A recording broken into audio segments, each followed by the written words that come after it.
ብቻዬንም አይደለም ይሄን ሁሉ ነገር ያለፍኩት አላ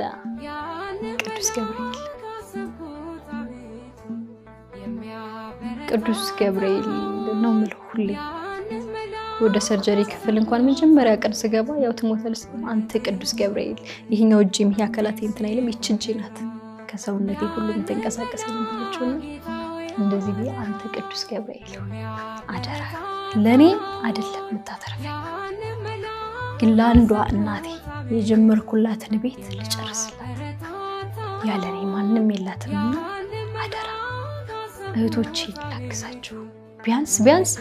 አንገታችሁን አላስደፋችሁ ላኩራችሁ ጀምሬባችሁ አልሞት ሳባል እንደፈለኩት ነገር ልሁን አደራህን ብዮ ነው የገባው ወደ ሰርጀሪ እና ዛ በኋላ ምንም ሲሆን ቅዱስ ገብርኤል አባቴ ነው ብል እና ብቻዬን አይደለም ያለፍኩት ይሄን ሁሉ ጦር ውስጥ በጣም ብዙ ስቃይ ተሰቃይቻለሁ በእውነት በጣም ብዙ ሴት ሆኜ ጎዳና ላይ ከብዶኝ